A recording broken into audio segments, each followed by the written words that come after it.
Go.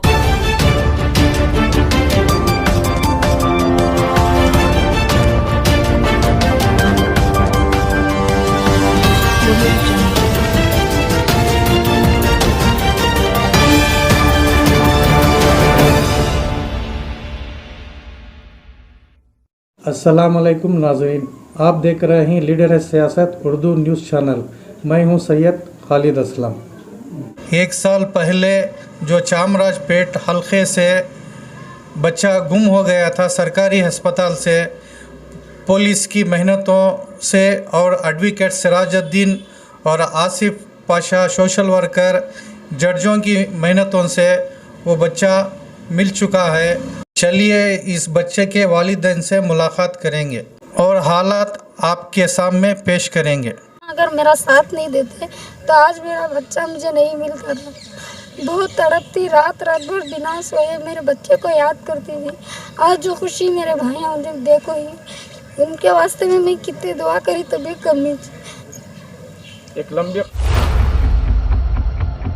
दुनिया में मुझे जो भी मिला, जितना मिला है, सब कुछ ये मेरी माँ की दुआओं का सिला है। पहले जस्टिस को सलाम करना चाहती हूँ, क्योंकि एक माँ के दिल को उन्होंने तसल्ली और सुकून, खुशी अता किया। क्योंकि मैं बहुत जगह फिरी, बहुत जगह से मैं इंसाफ की दरख्वास्त की, लेकिन मुझे इंसाफ नहीं मिला। इसके बाद में जब हाई कोर्ट में केस करे तो जस्टिस अरविंद कुमार और अमरन अवर ने मुझे बहुत सपोर्ट किया और प्रेशर डाला कि उसके बच्चे को से ज़िंदा या मुर्दा उसके बच्चे को सिद्ध दो। माँ बहुत तड़प रही है। इसके वास्ते आज उनके आर्डर से मुझे मेरा बच्चा मिल के है। और मैं शुक्रिया अदा करना चाहती हूँ मेरे सिराज भैया का, क्योंकि सिराज भैया मुझे बहुत सपोर्ट किया उन्होंने। क्योंकि हर बात में मुझे हमारे फैमिली की तरह उन्होंने हमें सपोर्ट किया और हमारे पास 1 रुपया भी उन्होंने नहीं लिया। क्योंकि हम गरीब ही करके उन्होंने कहा कि मेरे को दुआ कर दो, बस तुम्हारा बच्चा तुम्हारे को मिल जाए। इतना ही एक माँ से उन्होंने जैसा वादा करे वो वादा पूरा करे। और हमारे घर में राशन पानी का हर बात के वास्ते हमें बहुत सपोर्ट किया मेरे सिराज भी ने। और मैं आसिफ भैया से भी शुक्रिया अदा करना चाहूँगी, क्योंकि उन्होंने ही मुझे नामदार लायर के पास से लेके गए। ऐसा लगता है कि मुझे वो लायर नहीं, मेरे भाइयों की तरह है। उन्होंने अगर मेरा साथ नहीं देते तो आज मेरा बच्चा मुझे नहीं मिलता था। बहुत तड़पती, रात भर बिना सोए मेरे बच्चे को याद करती थी। आज जो खुशी मेरे भाई मुझे देखो ही, उनके वास्ते में मैं कितनी दुआ करी तभी कमी। एक लंबी यहाँ तक कि सब क्या बोलने लगे कि अभी इतने महीने हो गए, बच्चा मिलना तो डाउट है। फिर भी कोशिश जारी रही, लेकिन मेरे भाइयों ने मेरा साथ नहीं छोड़ा, हिम्मत दी मुझे कि तुम्हारा बच्चा ज़रूर मिलता है, तुम कोशिश हारना नहीं है, ऐसा बोल के मुझे सपोर्ट करके मुझे मेरे भाइयों से इन 2 जने भी, आसिफ भी, सिराज भी, एडवोकेट सिराजुद्दीन अहमद, उन्होंने एक माँ को बहुत ही सपोर्ट करे। और मैं सैल्यूट करती हूँ मेरे पुलिस डिपार्टमेंट को, क्योंकि उन्होंने भी मुझे मेरे बच्चे को ढूंढने में कामयाबी अता करी, उनको कामयाबी मिली। वैसा रहता तो हम एक केस से हाई कोर्ट में नहीं कर सकते थे, क्योंकि हम वैसे नहीं हैं। एक माँ बच्चे को बेचने के वास्ते नहीं पैदा करती, अपने आप तो बेच के वो बच्चे की परवरिश कर सकती है, लेकिन बच्चे को नहीं बेच सकती। क्या नाम आपका? हुस्ना बानो। हमारे बच्चा जब 29 मई को बच्चा जब पैदा हुआ तो वहाँ से चोरी हो गया था करके बोल के ये लोग ढूंढ लाए, FIR भी कराए। तो बाद में हमारे आसिफ भाई जो सोशल वर्कर हैं, बहुत ज़्यादा खिदमत करते हैं, इनके अंदर कम्युनिटी के वास्ते बहुत कुछ सर्विस करें। उनको जाकर कांटेक्ट करें, उन्होंने आको हमारे पास कांटेक्ट करें। तो ये इन्हों माँ बाप को बहुत ढूंढ लाए, उधर वहाँ के MLAs को, काउंसलर को, सबको करे। उनकी जितनी किसकी हाथ से कोशिश होती थी, जितना उन्होंने पुलिस वाले के प्रेशर डालना था सब करे। यहाँ तक कि FIR भी हुआ, मिसिंग कंप्लेंट। उसके बाद में FIR होने के बाद में बच्चा नहीं ट्रेस आउट होने की वजह से, जैसा ही आसिफ भी हमारे पास ललका को मिला, उन्होंने माँ बाप को आए तो हमें हाई कोर्ट ऑफ कर्नाटका के अंदर एक writ petition for habeas corpus डाले। हेबियस कॉर्पस 60/2020 में रजिस्टर हुआ, तो वो division bench High Court of Karnataka justice Arvind Kumar और जस्टिस अमरन नवर के सामने आया। तो उन्होंने बताया कि ये ऑलरेडी एफआईआर हो गया है, तो writ petition is not maintainable करके बोले। फिर भी हमने ये सीरियसनेस को देख के अल्हम्दुलिल्लाह कन्विंस हुए। फिर बाद में वो जैसे जैसे उन्होंने सीरियसनेस को देखा, ये बच्चे ऑलरेडी ये इंडिया के अंदर ह्यूमन ट्रैफिकिंग हो रहा है, बच्चे चोरी हो रहे हैं, करोड़ों लाखों की तादाद में बच्चे चोरी हो रहे हैं, कोई भी ट्रेस आउट नहीं हो रहा है। तो इसका कुछ नतीजा करना, ये रैकेट को पकड़ना बोल के हमने भी जब में सबमिशन किया, तो अल्हम्दुलिल्लाह जस्टिस अरविंद कुमार ने एक डायरेक्शन दिया ज्यूरिसडिक्शनल पुलिस स्टेशन को कि रिपोर्ट जितना भी इन्वेस्टिगेशन किया वो लेके डालो। जैसा कि सब इंस्पेक्टर की इन्वेस्टिगेशन में लैचेस थे, लूप होल्स थे, उन्होंने लापरवाही से इन्वेस्टिगेशन की, तो डायरेक्शन हुआ कमिश्नर ऑफिस को कि वो सब इंस्पेक्टर को ड्यूटी सस्पेंड किया जाए, उसके ऊपर एक्शन लिया जाए। तो इसी बिना पर उनको 1 साल के लिए सस्पेंड किया गया। उसके बाद में जैसे जैसे हियरिंग एक एक महीने में हियरिंग आती गई, तो इंटरेस्टिंगली उन्होंने ये इन्वेस्टिगेशन किया करके बोल के उन्होंने डीसीपी को डायरेक्शन दिया। लास्ट में 8 महीने तक भी फाइंड आउट नहीं होने के बाद में, ट्रेस आउट नहीं होने के बाद में बच्चा फिर आईजी और डीजीपी, स्टेट डीजीपी और आईजीपी को कोर्ट ने डायरेक्शन दिया कि उनके क्या इन्वेस्टिगेशन हो के उसके ऊपर रिपोर्ट डालो बोल के। तो लास्ट में पिछले 1-2 महीने पहले आईजी और डीजीपी ने रिपोर्ट डाली, एफिडेविट्स डाली। उसके बाद में ये टीम, पुलिस की पूरी टीम बहुत सीरियस लेके ये बच्चे को ट्रेस आउट करने में आज सफलता है, कामयाब है। अल्हम्दुलिल्लाह आज बहुत खुशी है।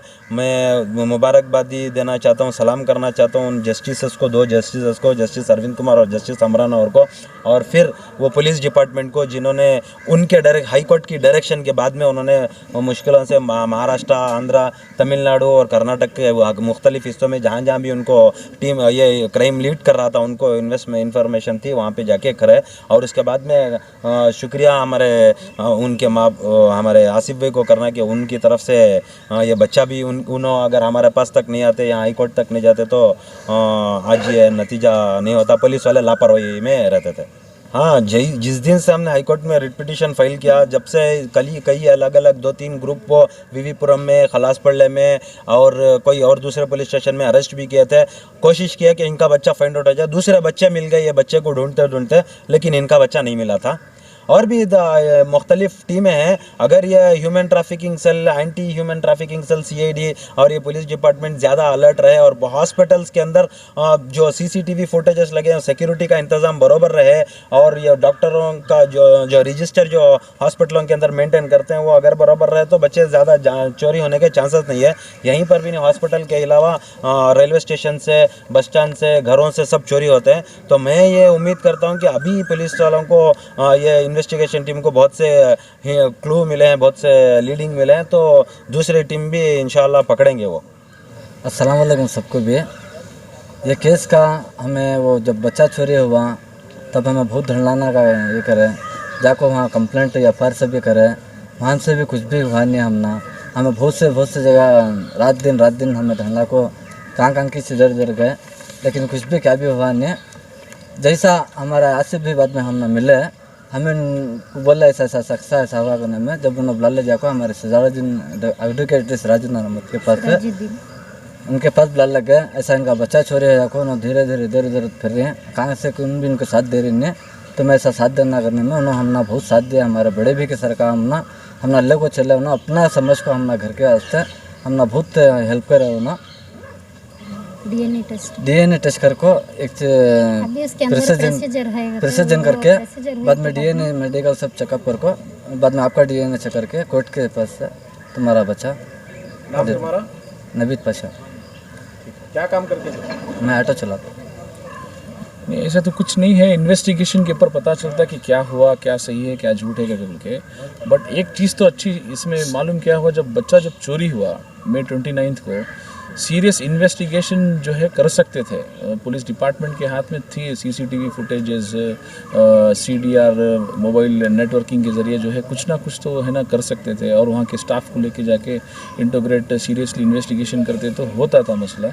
बट इन टर्न रिवर्सली जो है इनके फैमिली को लेके जाके 2 दिन जो है हरासमेंट करके, बच्चा चोरी हुआ है तुम्हारी तरफ से, बोलो, ये स्टेटमेंट दो, हम लोग मारेंगे करेंगे करके बोल के इन लोगों को हरास करके है।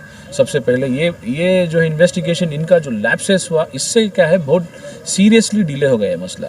2 दिन में, 4 दिन में, 8 दिन में, 10 दिन में जो है पुलिस ढूंढ सकती थी, लेकिन इतना इन्वेस्टिगेशन इनका जो है लेथार्जिक इन्वेस्टिगेशन की तरफ से ये मामला पूरा डैमेज कर दिए पूरा। इसके बाद जो है उसके बाद उन लोगों की मुश्किल पड़ गई, जो पुलिस डिपार्टमेंट की थी, इन लोगों की ज़्यादा मुश्किल बढ़ गई इसमें। अब रही बात दूसरा, मैं सल्यूट करना चाहता हूँ हाई कोर्ट के जस्टिस अरविंद कुमार साहब को, जिसकी नो सीरियसनेस जो बताया है, पुलिस एडमिनिस्ट्रेशन के अंदर भी जो है घुसकर जो है काम करके जो लेकर आए एडमिनिस्ट्रेशन के अंदर, हर 15 दिन को जो सीरियसनेस लेकर जो है इसको है ना रिकॉल करके मामले को जो सीरियस लिए। इसमें क्या होगा बोले तो प्रेशर पड़ गया हाई कोर्ट के ऊपर डिपार्टमेंट ऑफ पुलिस के लिए। इसमें अब इसके बाद जो है सीरियस काम हुआ है सोनेदू मुखर्जी की तरफ से और वहाँ के डीसीपी की तरफ से, वहाँ से ये काम जो है सीरियस होते होते यहाँ आकर आके है। इस दौरान में जो है इन लोगों को जो है कई सारे केसेस हाथ लग कर हैं, इसमें वीवीपुरम है, उसके बाद खलासी पड़लिया का है और वाणी विलास हॉस्पिटल में भी जो रिसेंटली जो मिला हुआ है ट्रेस आउट है, इनका इन्वेस्टिगेशन करते करते ये केस में उन लोगों को बहुत सारी जानकारी मिली है इसमें सब।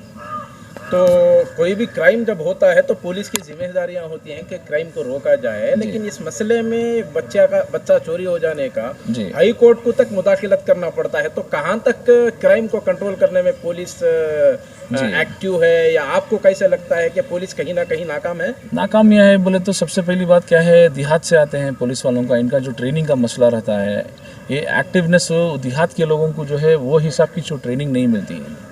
नॉर्थ के आते हैं, अर्बन जो मसला रहता है, अर्बन की ट्रेनिंग ही चलक कराना है, अर्बन का नेटवर्किंग ही चलक कराना है, या भी समझो ये आरसी करा है, टुमकुर है, टिप्टूर है, ऐसे मसलों में जब इंस्पेक्टर वहाँ रहता है तो वहाँ की जो जानकारी रहती है और अर्बन की जो जानकारी रहती है बहुत कम रहती है।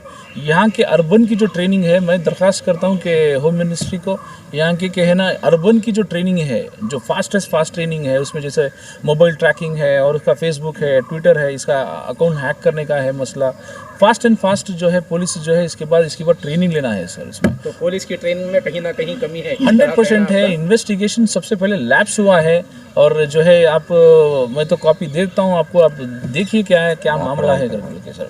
डीएनए का भी मसला आया था, उसमें क्या चीज़ मालूमात हो गई जी? डीएनए का जो मालूमात हुआ था, डीएनए का मसला अभी देखो it is in process of the government है। अब ये मसला क्या है बोले तो ना प्रूफ करना चाहिए कि डीएनए अब माँ का और बाप का दोनों का डीएनए प्लस बच्चों का भी डीएनए करके ही है ना, उसके बाद ये कोर्ट को एक सबमिट करेंगे।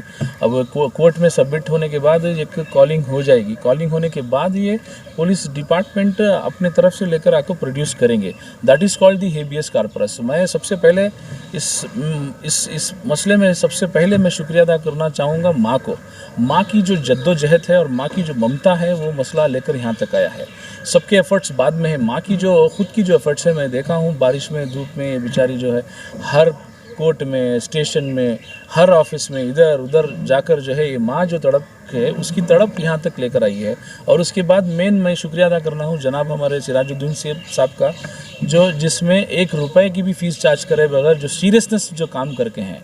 ऐसे एडवोकेट्स जो है अगरचे ऐसे लीगल हमारे एडवोकेट्स रहे तो फ्यूचर जो है हमारे लीगल डिपार्टमेंट को भी हम ना काम करने आसानी होगी, इनकी सर्विसेज लेने के लिए आसानी होगी। अब लॉयरिंग का मसला भी अलग है, लेकिन इन्हों जो है खुद का पर्सनल एफर्ट लगाकर इसमें काम करें हैं सब इसमें।